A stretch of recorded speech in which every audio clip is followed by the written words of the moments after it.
हाँ, good morning friends. नमस्कार। आज अपने चलना है किस पे? कार्बोकैटायन। कार्बोकैटायन। कार्बोकैटायन क्या होता है देखो पहले। फ्री रेडिकल तो हो ही चुका है अपना। कार्बोकैटायन C प्लस, देखो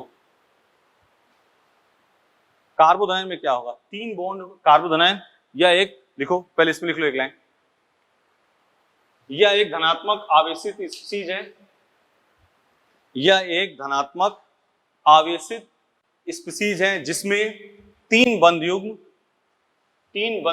इलेक्ट्रॉन उपस्थित हैं, या एक धनात्मक आवेशित स्पीशीज है जिसमें तीन बंधयुग्म इलेक्ट्रॉन उपस्थित हैं। क्या है? तीन बंधयुग्म इलेक्ट्रॉन उपस्थित हैं। देखो ठीक है, इधर देखो इसमें कितने इलेक्ट्रॉन हैं? एक, दो, तीन। संयोजी कोष में कितने इलेक्ट्रॉन हैं? संयोजी कोष में कितने इलेक्ट्रॉन हैं? 6 इलेक्ट्रॉन। यह किससे प्राप्त होगा? समान से कि विषमान से? होमोलिटिक कि हेट्रोलिटिक? हेट्रोलिटिक से। हेट्रोलिटिक मतलब विषमांश। किस विखंडन से प्राप्त होगा? विषमांश। होमोलिटिक को क्या कहते हैं? समांश विखंडन। और ये फ्री रेडिकल मुक्त मूलक किससे प्राप्त हुआ था? समान से। ये किससे? हेट्रोलिटिक। संकरण क्या हो जाएगा? sp2। संरचना क्या होगी? प्लेनर।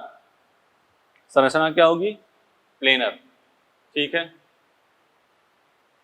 यह क्या है? इलेक्ट्रॉन से नहीं, बात ध्यान सुनना, सामान्यतः धन आवेश वाला हो, और या इसके बारे में बात करेंगे अभी लास्ट नेक्स्ट लेक्चर में। कार्बन इलेक्ट्रॉन से नहीं, जिस पर क्या हो, यानी धन आवेश हो, या 8 इलेक्ट्रॉन से कम हो, वह क्या होगा? इलेक्ट्रॉन्स नहीं। 6 इलेक्ट्रॉन है ना संयोजी कोष में, कितने हैं? 6 इलेक्ट्रॉन है। 8 इलेक्ट्रॉन से कम हो तो वो क्या हो जाएगा? इलेक्ट्रॉन्स नहीं। बोलो ठीक है, इसको मिटा दे, मिटा देना।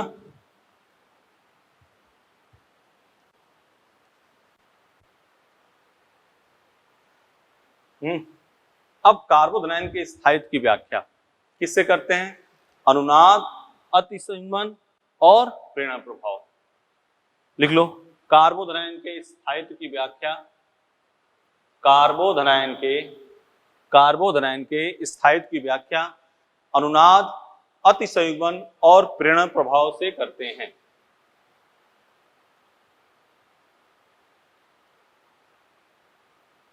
अनुनाद, अतिसंयुग्मन और प्रेरण प्रभाव से करते हैं। +m -m +h -h +i -i, ऐसे नोट कर लो।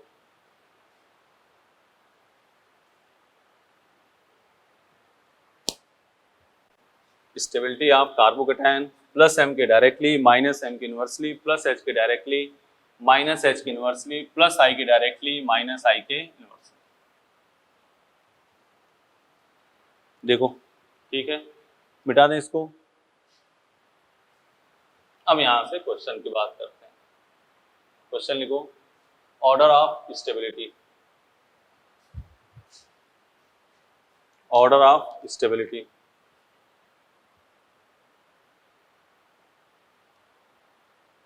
CH2 plus CH plus CH3। आपको क्या देखना है बेटा? रेजोनेंस देखो, हाइपर कॉन्जुगेशन देखो, एक अलग से इक्विवेलेंट रेजोनेंस की बात कर देंगे और बैक बॉन्डिंग की बात कर देंगे।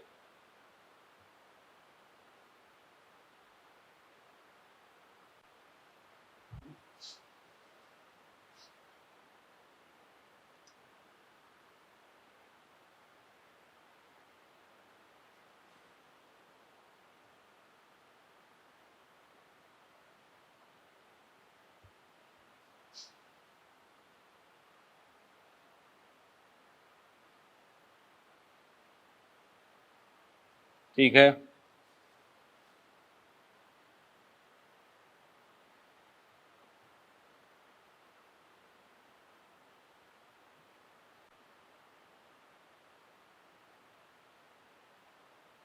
सही है।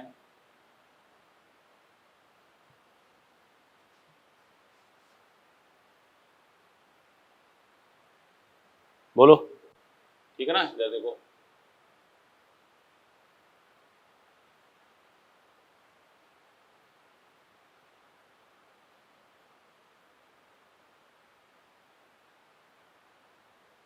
आराम से, सिंपल सी बात, इधर देखना। CH2 प्लस, CH2 प्लस, हर कॉन्सेप्ट सोच रहे हैं कि आ जाए अधिक से अधिक, अधिक से अधिक सभी कॉन्सेप्ट आ जाए, मॉड्यूल करो, अपने आप ज्यादातर काम हो जाएगा। जो नहीं हुआ समझो आगे आएगा इससे।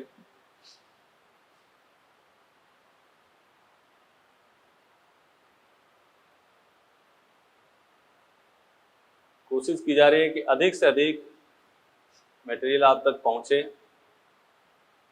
और आप बेटा ध्यान से इसको कर लो।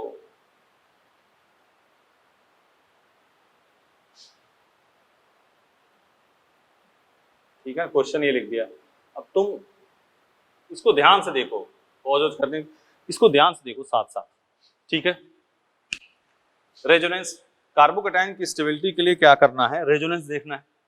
ठीक है, हाइपर कॉन्जुगेशन देखना है, इंडक्टिव देखना है। तो रेजोनेंस देखो, पहले पहले इधर आ जाओ, सब इधर देखो। ये रेजोनेंस सेम है, रेजोनेंस सेम है, रेजोनेंस सेम है। अब क्या देखोगे, अल्फा एच हाइपर कॉन्जुगेशन। कितने अल्फा एच हैं, 6 3 0, तो सबसे अधिक 3 2 1, इसमें 3 2 1, इसमें देखो इन दोनों में रेजोनेंस है, यहाँ तो रेजोनेंस ही नहीं है, नो रेजोनेंस, यहाँ कोई अनुनाद नहीं है। अब यहाँ रेजोनेंस, यहाँ लेकिन 3 2 5, यहाँ अल्फा एच कितना है 5, यहाँ अल्फा एच कितना है 2, तो सबसे अधिक फर्स्ट, फिर सेकेंड और लास्ट में थर्ड। इधर आ जाओ, यहाँ नो रेजोनेंस, तो सबसे लास्ट में तो इसी की बारी है। यहाँ क्या हो जाएगा, सबसे अधिक फर्स्ट सेकेंड थर्ड। यहाँ देखो, यहाँ क्या लग रहा है, प्लस एम लिखा था ना, और यहाँ क्या है minus M. Plus M carbocation की स्टेबिलिटी को बढ़ाता है, और माइनस एम कार्बोकैटायन की स्टेबिलिटी को कम करता है। तो सबसे अधिक हो जाएगा सेकेंड फर्स्ट थर्ड इस वाले में। यहाँ देखो, यहाँ एक ही अल्फा हाइड्रोजन है, एक अल्फा हाइड्रोजन। यहाँ देखो कितने हैं, 3 अल्फा हाइड्रोजन। भाई बेंजीन से कनेक्ट, ये तो सब में सेम है। और यहाँ कितने हैं, अल्फा एच कितने हैं, 2 ही तो हैं, ये 2, तो सबसे अधिक स्टेबल 2, फिर 3, फिर 1। देखो बेंजीन से आप कौन अधिक एक्टिवेट कर पाएगा, एक अभी करेंगे मॉड्यूल क्वेश्चन, तो उसमें भी ऐसे लिखा हो कौन अधिक, तो ये 3 बेंजीन से अटैच वाले देखो, ये नहीं कितना बड़ा ग्रुप है, यहाँ 3 टर्सरी लगा दे कोई फर्क नहीं पड़ता। आप देखना है बेंजीन से कितने बड़े ग्रुप लगे हैं, 3, यहाँ 1 और यहाँ 2, तो 2 3 1। ठीक है, आ जाओ।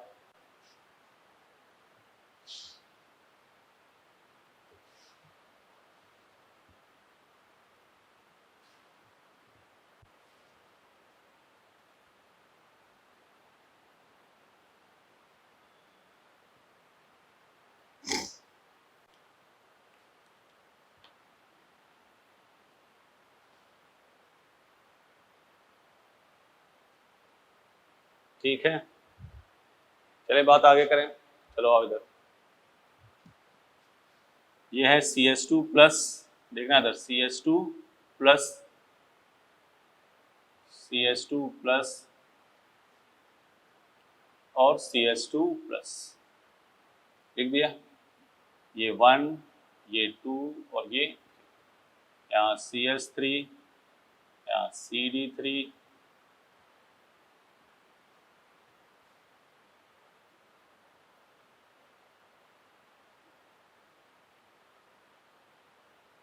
CH2 प्लस, CH3,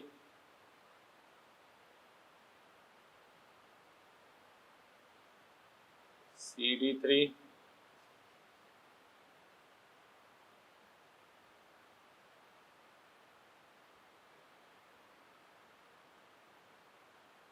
सही है, बोलो।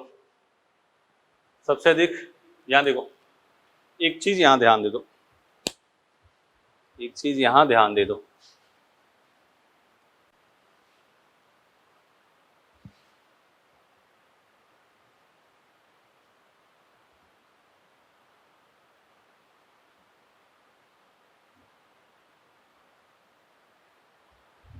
इधर देखो, प्लस एच का जो ऑर्डर होता है, प्लस एच क्या होता है, CH3 CD3 CT3। अब प्लस आई जो ऑर्डर होता है वो होता है CT3 CD3 CH3। यही तो है, ये प्लस एच का ऑर्डर है, ये प्लस आई का ऑर्डर है। ठीक है, अब यहां पैरा पे लगा है तो पैरा पे क्या लगेगा, प्लस एच। पैरा पे लगा ना, पैरा पे क्या लगेगा, प्लस एच। और प्लस एच का ऑर्डर क्या है, CH3, तो इसमें हो जाएगा 1 2 3। यहां देखो, मेटा पोजीशन पर, मेटा पोजीशन पर ना तो प्लस एम, ना तो प्लस एम, ना माइनस एम, ना माइनस एच, ना प्लस एच, कुछ भी नहीं लगेगा मेटा पोजीशन। ओनली क्या होगा, ओनली प्लस आई। मेटा पोजीशन पर क्या लगेगा, ओनली प्लस आई और माइनस आई और माइनस आई। और CH3 एल्किल ग्रुप क्या होता है, प्लस आई। इसको तो देते हैं मेटा, तो ये क्या है, मेटा पोजीशन है, इसको देते हैं मेटा। आप ध्यान से देखो, ये तो सब पुरानी बातें हमने कही कि मेटा पोजीशन पर ना तो प्लस एम, ना माइनस एम, ना प्लस एच, ना माइनस एच, ओनली प्लस आई और माइनस आई। ये क्या है, प्लस आई। तो सबसे अधिक प्लस आई किसका है, प्लस आई का ऑर्डर CT3 CD3 CH3। तो सबसे अधिक 3 2 1, क्या होगा आंसर, 3 2 1। कर लो, लिख लो आराम से। ये मिटा दें, ये ऑर्डर लिख लिया होगा, इधर मिटा दे रहे हैं, इधर आ जाओ।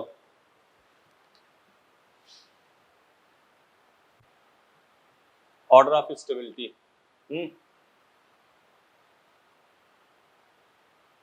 C प्लस बेंजीन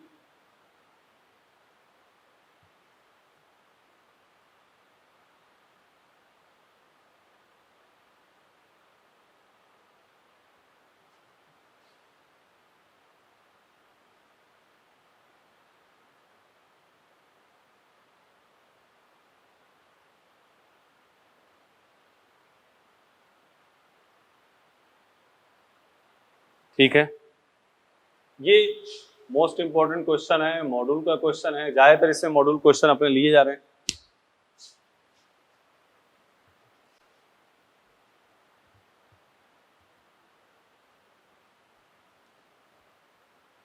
देखो, एक इसकी सोल्यूशन देख लो पहले।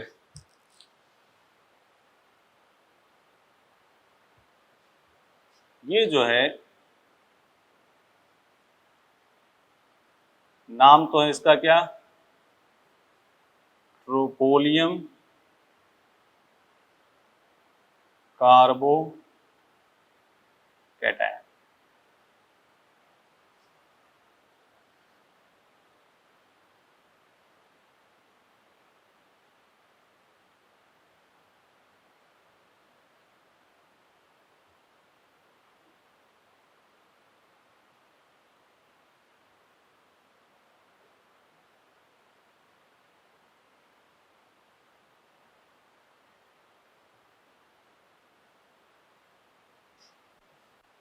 ठीक है, ट्रोपोलियम कार्बो कैटायन है ना। तो ट्रोपोलियम कार्बो कैटायन है, इधर देखो, ट्रोपोलियम कार्बो कैटायन है। तो इसमें एक बात देखना, जो रेजोनेंस ये बना, सेम वही कंपाउंड ये भी बना, वही कंपाउंड ये भी बना, वही कंपाउंड यही बना, इसको कहते हैं तुल्यकारी अनुनाद। क्या कहते हैं, तुल्यकारी अनुनाद, इक्विवेलेंट वैलेंट रेजोनेंस, ठीक है ना। और तुल्य कार्य अनुनाद नॉर्मल अनुनाद से अधिक स्थायी होगा। तुल्य कार्य अनुनाद, ये लिख लिया, इक्विवेलेंट रेजोनेंस, और तुल्य कार्य अनुनाद नॉर्मल रेजोनेंस, सामान्य रेजोनेंस से अधिक स्टेबल होगा। इसी को क्या कहते हैं, तुल्य कार्य अनुनाद। और तुल्य कार्य अनुनाद नॉर्मल रेजोनेंस से अधिक स्टेबल होगा। तो सबसे अधिक कौन हो जाएगा, 4। फिर रेजोनेंस पे आ जाओ, फिर फर्स्ट, फिर सेकेंड, फिर थर्ड। तुल्य कार्य अनुनाद नॉर्मल रेजोनेंस से अधिक स्टेबल होगा, ठीक है। तो यहाँ ये फेमस क्वेश्चन है, ये तो बहुत अधिक रेजोनेंस है। नेक्स्ट नेक्स्ट, लेकिन यहाँ क्या है, ट्रोपोलियम कार्बोकेटाइन में तुल्य कार्य अनुनाद नॉर्मल अनुनाद से अधिक स्टेबल होगा। मिटा दें इसको, चलो।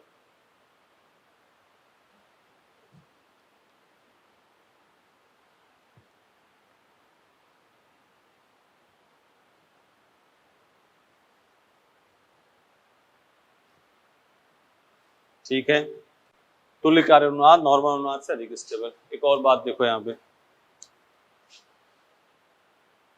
एक और कॉन्सेप्ट है यहाँ पे, CH3CH प्लस CH3,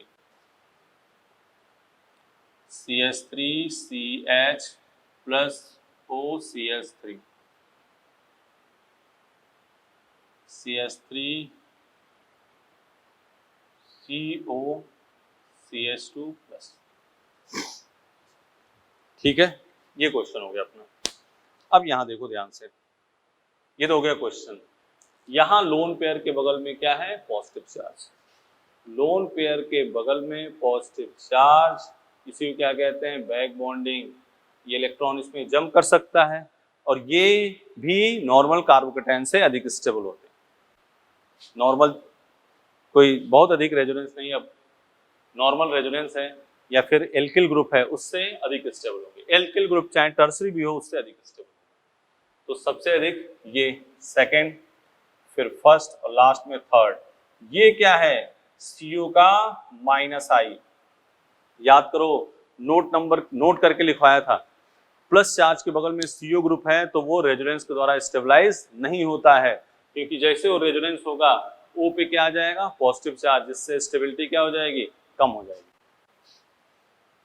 जिससे स्टेबिलिटी क्या हो जाएगी, कम हो जाएगी।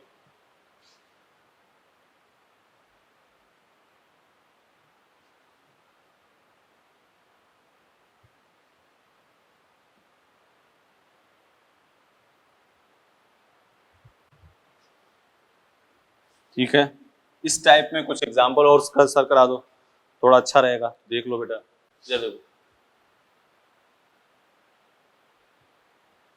ये है plus charge, plus charge, plus charge, plus charge, ठीक है। अब देखो, लोन पेयर के बगल में पॉजिटिव चार्ज कहाँ कहाँ पे है, इसमें है, और यहाँ अल्फा एच कितने हैं, 6, यहाँ अल्फा हाइड्रोजन कितने हैं, 3। तो सबसे अधिक कौन हो जाएगा, फर्स्ट, फिर थर्ड। यहाँ कोई लोन पेयर के बगल में पॉजिटिव नहीं है, सीधे अल्फा एच देखो। पहले देखना है लोन पेयर के बगल में पॉजिटिव चार्ज। अगर लोन पेयर के बगल में पॉजिटिव चार्ज दोनों में है तो हम क्या देख लेंगे, अल्फा एच। तो यहाँ कितने हैं, 3 3 6, और यहाँ कितने हैं, 3 है। अब इसमें सिंपल, 3 3 6 2 8, 3 2 5, तो क्या हो जाएगा, सेकेंड, फिर फोर्थ। भाई यहाँ अल्फा एच कितने हैं, 5, यहाँ अल्फा एच कितने हैं, 8, यहाँ लोन पेयर के बगल में पॉजिटिव चार्ज और 3 अल्फा हाइड्रोजन, यहाँ 6। पहले इन दोनों को लेना है, लोन पेयर के बगल में पॉजिटिव चार्ज। इसी टाइप का सेम एक क्वेश्चन और कर देते हैं। आओ, एक क्वेश्चन सेम और इसी टाइप का, सेम कहानी वही है।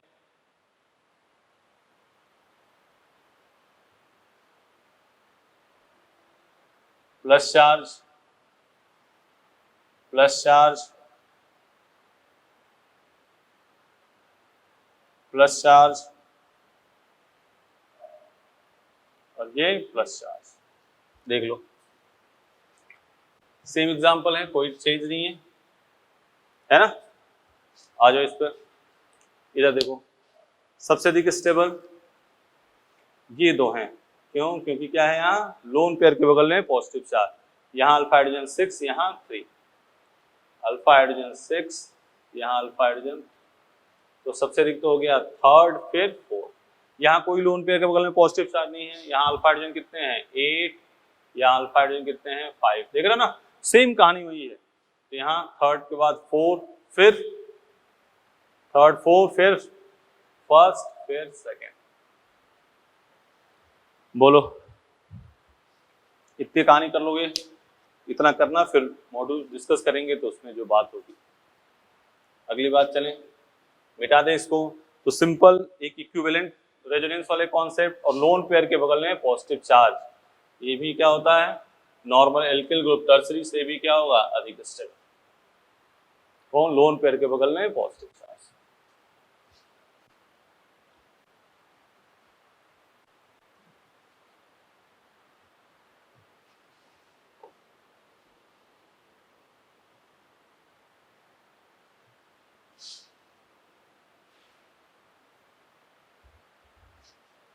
ठीक है, इधर आ जाओ, हेडिंग डालो कार्बेनायन।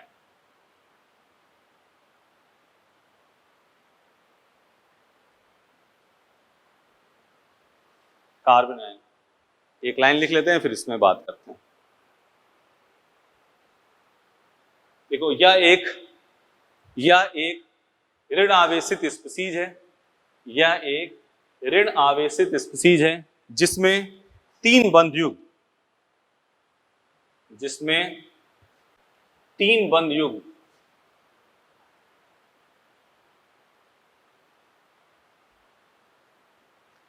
युग्म और एक लोन पेयर उपस्थित है। तीन बंध युग्म या एक ऋणावेशित स्पीसीज है जिसमें तीन बंध युग्म और एक लोन पेयर उपस्थित है। स्टेबिलिटी ऑफ कार्बेनायन, कार्बोरिनायन, इसको हिंदी में क्या कहते हैं? कार्बोरिनायन। कार्बोरिनायन के स्थायित्व की व्याख्या हम अनुनाद और प्रेरण प्रभाव से करते हैं, इंडक्टिव इफेक्ट। कार्बोरिनायन के स्थायित्व की व्याख्या अनुनाद और प्रेरण प्रभाव से करते हैं। कार्बोरिनायन के स्थायित्व की व्याख्या अनुनाद और प्रेरण प्रभाव इंडक्टिव इफेक्ट से करते हैं। कार्बोरिनायन के स्थायित्व की व्याख्या अनुनाद और प्रेरण इंडक्टिव इफेक्ट से करते हैं। इसमें देखो हाइब्रिडेशन इसका क्या हो जाएगा sp3। यह किससे प्राप्त हुआ है? समान से कि विस्मांत से? बिल्कुल बात है, किससे आया है? विस्मांस विदलन से प्राप्त हुआ है। ठीक है, सही है। संयोजी कोष में कितने इलेक्ट्रॉन? 8 इलेक्ट्रॉन। तो ये क्या होगा? न्यूक्लियोफाइल, नाभिक स्नेही। न्यूक्लियोफाइल बोल रहे हैं, हिंदी में बोल रहे हैं नाभिक स्नेही। ठीक है। संकरण sp3, संरचना पिरामिडल। संरचना क्या होगी? पिरामिडल। सही है, हिंदी में कहना पिरामिडल। पिरामिडल हो गया, अरे लिख लो ना पिरामिडल। बोलो सही है। इसके स्थायित्व की व्याख्या किससे करते हैं? अनुनाद और प्रेरणा प्रभाव। ये तो वैसे लिख लिया, थ्योरी लिख लोगे। संयोजी कोष में 8 इलेक्ट्रॉन, विस्मांस विदलन से प्राप्त, संकरण sp3, संरचना पिरामिडल। इसके स्थायित्व की व्याख्या अनुनाद और प्रेरणा प्रभाव से। क्वेश्चन लिखते हैं, पहले क्या देखोगे? अनुनाद, उसके बाद से प्रेरणा प्रभाव। प्लस आई बढ़ेगा तो स्थायित्व क्या होगा? कम होगा। प्लस आई बढ़ने से स्थायित्व इसका क्या हो जाएगा? कम हो जाएगा। जैसे एग्जांपल देखो, हाँ क्वेश्चन क्या है?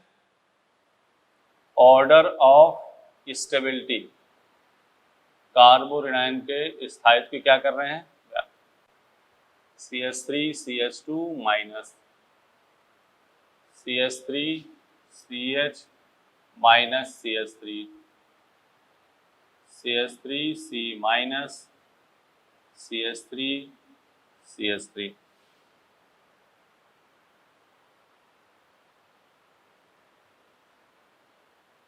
CH2 minus CH3 CH minus CH3,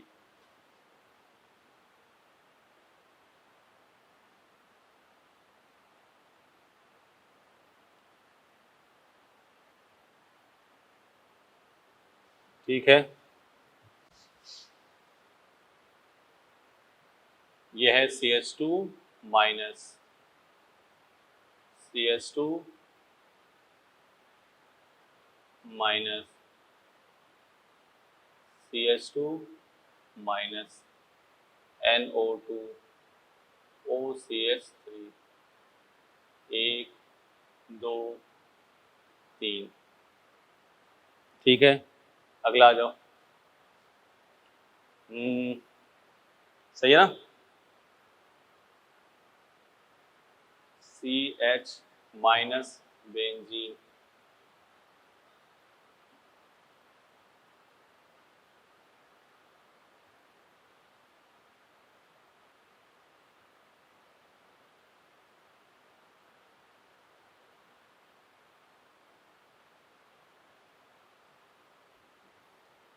बोलो सही है। अब आ जाओ आप, order of stability. Plus I effect बढ़ने से कार्बोकैटायन की स्टेबिलिटी बढ़ती है, कार्बोनाइन की क्या होती है, कम होती है। तो 1 2 3, 1 2 3। यहां देखो, सबसे पहले क्या लोगे, रेजोनेंस, फिर 1 डिग्री 2 डिग्री 3 डिग्री, सबसे अधिक हो गया फर्स्ट, फिर 4, फिर सेकेंड, फिर थर्ड, फर्स्ट 4 सेकेंड थर्ड। यहाँ देखो क्या लग रहा है, -m, यहाँ क्या लग रहा है, +m, सबसे अधिक 2 1 3। यहाँ देखो सबसे अधिक रेजोनेंस किसमें है, थर्ड, फिर फर्स्ट, फिर सेकेंड। नोट कर लो, नोट कर लो डियर। वही क्वेश्चन है, ऑर्डर ऑफ स्टेबिलिटी इधर मिटा दे रहे हैं। रेजोनेंस देखो 1 डिग्री 2 डिग्री 3 डिग्री।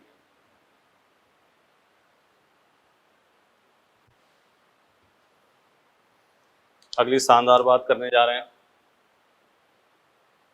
वही बात, बहुत इंपॉर्टेंट बात करने जा रहे हैं। फिर मॉड्यूल का क्वेश्चन है ये भी।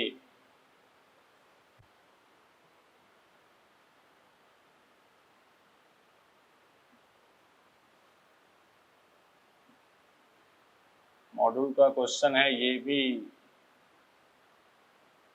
या DTS में आया होगा कहीं ना कहीं, ये है क्वेश्चन, बहुत शानदार क्वेश्चन है। चलो चलते हैं। ये देख रहे हो, कुछ आइडिया लग रहा है, ऐसा बनाने से तुम्हारा कुछ मकसद क्लियर हुआ, क्या लग रहा है इसमें,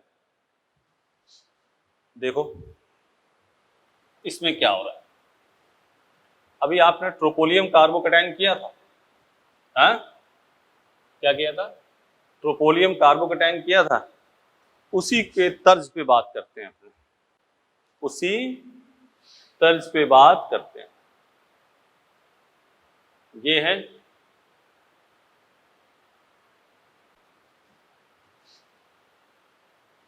इसको ऐसे लिख सकते हो, इसको ऐसे लिख सकते हो, ऐसे ऐसे बढ़ जाएगा। सभी क्या है, सेम है, और क्या है, एरोमेटिक हैं।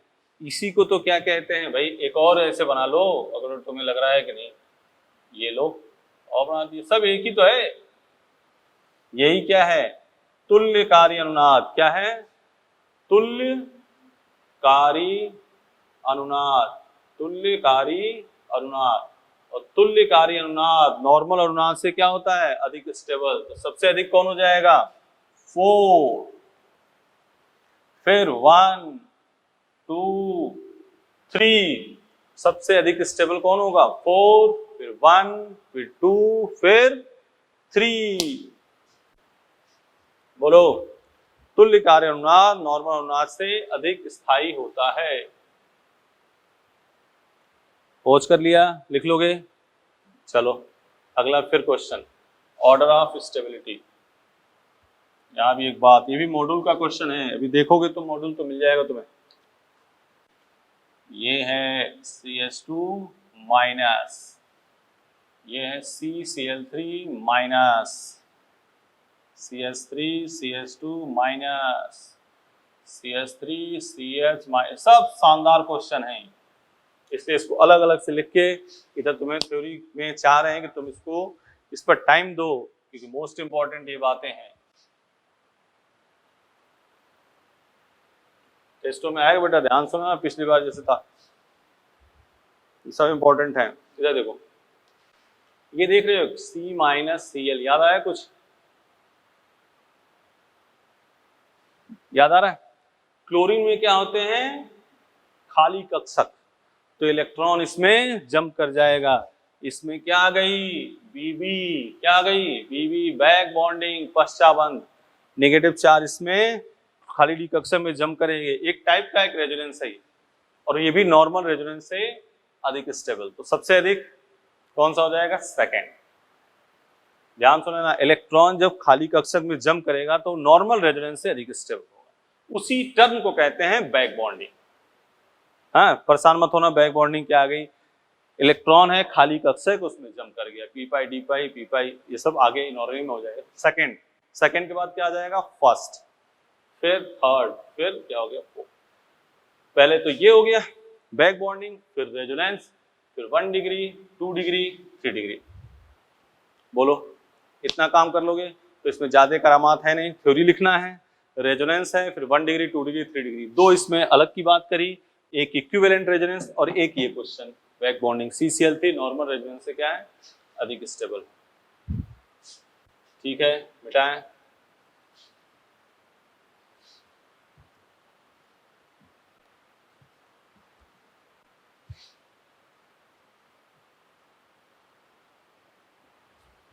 अब एक टर्म हल्का सा बता रहे हैं, इस चीज को कर लो, फिर आगे देखो। कार्बीन और नाइट्रीन अपने करेंगे आने वाले चैप्टरों में, ठीक है ना। कार्बन नाइट्रीन, हाइड्रोकार्बन कार्बन में कर देंगे और नाइट्रीन करेंगे एन कंटेनिंग में। तो इसको यहाँ पे बात नहीं करेंगे, अपने तो सिर्फ GOC तक की बात करनी है, जो नॉर्मल जो NCERT से कनेक्टेड। एक बेंजाइन इसमें थोड़ा सा बताना पड़ेगा अपने को, लिख लो, हेडिंग डाल दो, बेंजाइन। क्या है बेंजाइन, और इसके बारे में कुछ डिटेलिंग बात कर देंगे।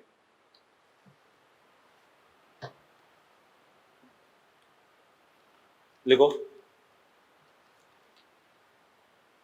it is neutral, it is neutral, neutral, more reactive species, it is neutral, more reactive species। एक टर्म ये हो गया, एक पॉइंट और लिख लो, in benzene sp2 hybrid orbital by overlapping form pi bond। ठीक है ना। Generally pi bond form by overlapping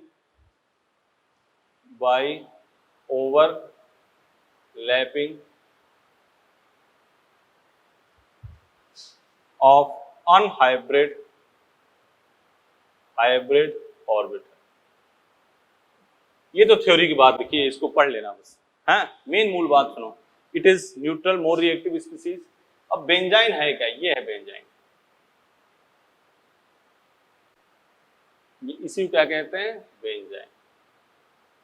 ये थ्योरी है, ये पढ़ सकते हो। Generally pi bond form unhybrid orbital. तो यहाँ पे ये लाइन तो सबके लिए है, और इसमें क्या लिखा है? Hybrid orbital. क्या? ठीक है ना। अब बेंजाइन की रियल स्ट्रक्चर क्या होती है? ये होती है, ये बताने की। और जनरली बेटा एक चीज ध्यान रखना, 3 4 5 6 में ट्रिपल बॉन्ड एग्जिस्ट नहीं करता है। मतलब ट्रिपल बॉन्ड का एक बॉन्ड किस में जा रहा है, रेजोनेंस में, तो उसको हाइब्रिडेशन में काउंट नहीं करते हैं। मतलब ये पॉइंट तुम्हारे लिए बहुत इंपॉर्टेंट होगा। ईच कार्बन, ट्रिपल बॉन्ड होने के बावजूद भी तुमसे तो ऐसे पूछा जाएगा ईच कार्बन बेंजाइन के बताओ, एक्सेप्शन है, इंपॉर्टेंट है, ध्यान से सुन लेना। Each carbon of benzene is sp2, सभी इसका भी हाइब्रिडेशन क्या है, sp2, क्योंकि ट्रिपल बॉन्ड एक किस में जा रहा है, रेजोनेंस में जा रहा है, तो रेजोनेंस में जा रहा है तो उसको हम हाइब्रिडेशन में काउंट नहीं करेंगे। और बेंजाइन एक क्या है, एरोमेटिक कंपाउंड। बेंजाइन क्या है, एक एरोमेटिक कंपाउंड है, और ईच कार्बन जो बेंजाइन का है वो क्या है, sp2 हाइब्रिडाइज। इसको पॉज करो, आराम से लिखो, फिर इस पर हल्की सी बात करेंगे, पहले इसको आराम से लिख लो। ठीक है बेटा, अभी कुछ देर पहले हमने बात करी थी बेंजाइन की। किसकी बात करी थी, बेंजाइन की। बेंजाइन में क्या बताया था हमने, बेंजाइन में हमने कहा था, ये तो अभी लिखेंगे बात, बेंजाइन में हमने कहा था ये है, इसकी रियल स्ट्रक्चर कैसे होती है, ये होती है, ठीक है ना। ईच एटम क्या होगा, sp2, और ये कंपाउंड क्या होगा, एरोमेटिक। ये बात अपने कर चुके हैं ना, अभी इसको बार बार हम कर रहे हैं। हमने कहा था कार्बन नाइट्रीन को आगे कर लेंगे, लेकिन अभी हल्का सा बता देते हैं, हाइड्रोकार्बन में इसकी डिफिनीशन कर लेंगे, इसको और थोड़ा सा अच्छे से करेंगे। लेकिन अभी देखो, यह एक उदासीन द्विसंयोजी स्पीसीज है। कार्बन पूरा थ्योरेटिकल पॉइंट है, अब इसके आगे 2-3 पॉइंट थ्योरेटिकल है, सब थ्योरेटिकल काम है, तो इसको तुम्हें अपने पहुंचाना है, क्योंकि एनसीईआरटी का मैटर है तो करना जरूरी है। यह एक द्विसंयोजी उदासीन स्पीसीज है। इसके संयोजी कोष में ये देखो, C है, H, ठीक है ना। इसके संयोजी कोष में कितने इलेक्ट्रॉन हैं, 1 2 3 4 5 6, तो इसके संयोजी कोष में 6 इलेक्ट्रॉन हैं। अतः यह क्या हो जाएगा, इलेक्ट्रोफाइल, इलेक्ट्रॉन स्नेही, एंड और क्या हो जाएगा, लुईस एसिड। इलेक्ट्रोफाइल है और क्या है, लुईस एसिड है। यह 2 प्रकार का होता है, ट्रिपलेट कार्बीन, ध्यान से दोनों, जब दोनों, लिख लो यहाँ पे, जब दोनों अबंधित इलेक्ट्रॉन, जब दोनों, लिखो यहाँ पे, जब दोनों, ट्रिपलेट कार्बीन में लिखो, जब दोनों अबंधित इलेक्ट्रॉन युग्मित न हो, जब दोनों अबंधित इलेक्ट्रॉन युग्मित न हो, अर्थात भिन्न कक्षक में समान चक्रण में उपस्थित हो, अर्थात भिन्न कक्षक में समान चक्रण में उपस्थित हो, ठीक है। युग्मित नहीं है, हाइब्रिडेशन sp, स्ट्रक्चर क्या हो गया, लीनियर, अनपेयर्ड है, पैरामैग्नेटिक मतलब क्या हो गया, अनुचुंबकीय, ठीक। इधर आ जाओ, सिंगलेट कार्बीन, लिख लो यहाँ डेफिनेशन, जब दोनों अबंधित इलेक्ट्रॉन एक ही कक्षक में विपरीत चक्रण के साथ युग्मित हो, जब दोनों अबंधित इलेक्ट्रॉन एक ही ऑर्बिटल में, एक ही कक्षक में विपरीत चक्रण के साथ युग्मित हो, देख रहे हो ना, एक ऊपर है और एक नीचे, जब दोनों अबंधित इलेक्ट्रॉन एक ही कक्षक में विपरीत चक्रण के साथ युग्मित हों, तो क्या हो जाएगा, सिंगलेट। हाइब्रिडेशन क्या हो गया, sp2 संकरण। यह वी शेप का होगा, प्लेनर नहीं होगा, क्या होगा, वी शेप, ये मामला इंपॉर्टेंट है। और ये क्या हो गया, प्रतिचुंबकीय। हाँ, ट्रिपलेट कार्बीन सिंगलेट कार्बीन से अधिक स्थायी होता है। अब कार्बीन के स्रोत, सोर्स, कार्बीन के स्रोत, कार्बीन के सोर्स, पहला डाईएजो मीथेन को गर्म करने पर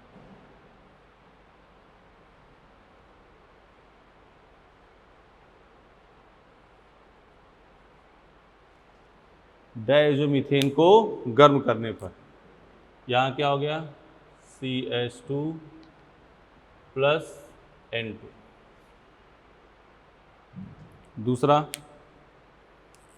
कीटीन को गर्म करने पर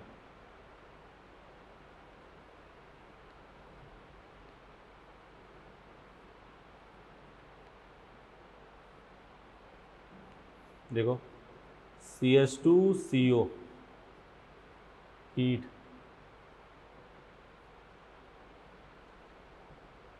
और तीसरा CHCl3 की KOH के साथ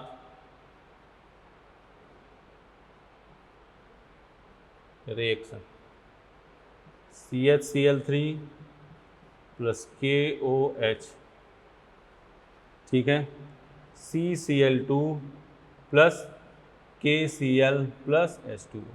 अब इनकी ज़रूरत कहाँ पड़ेगी? आप पूछो सर इसकी ज़रूरत कहाँ पड़ेगी? ये जब हाइड्रोकार्बन अपने करेंगे तो उसमें इसकी ज़रूरत पड़ेगी, तो वहाँ इसको रिएक्शन के रूप में लिखवाएंगे खूब अच्छे से, टेंशन मत लो। अभी तो तुम थ्योरी बस याद कर लो कि यह एक उदासीन द्विसंयोजी स्पीसीज है, इसके वैलेंस शेल में 6 इलेक्ट्रॉन हैं, या इलेक्ट्रोफाइल और लुईस एसिड है, ट्रिपलेट कार्बीन। जब दो अबंधित इलेक्ट्रॉन भिन्न कक्षक में समान चक्रण में उपस्थित हों, ट्रिपलेट हो गया। एक ही कक्षक में विपरीत चक्रण में हो, सिंगलेट हो गया। sp लीनियर, अनुचुंबकीय, प्रतिचुंबकीय, ये V शेप, sp2, ये सब चीज़ें ध्यान रखो। सोर्स ऑफ कार्बन, डायजोमीथेन को हीट करोगे, कीटीन को हीट करोगे, CHCl3 की KOH के साथ रिएक्शन करोगे, ठीक है ना। इसको लिख लो, थ्योरेटिकल मैटर है, तब तक इसको मिटाते हैं अपने, ठीक है ना। हेडिंग डालो, आप हेडिंग डाल दो नाइट्रीन, हेडिंग डालो नाइट्रीन। अगला थ्योरी का पार्ट है नाइट्रीन, ठीक है ना। अगला थ्योरी का पार्ट है नाइट्रीन। पहले इसको एक बार देखो, फिर हम समझाते हैं इसमें क्या है।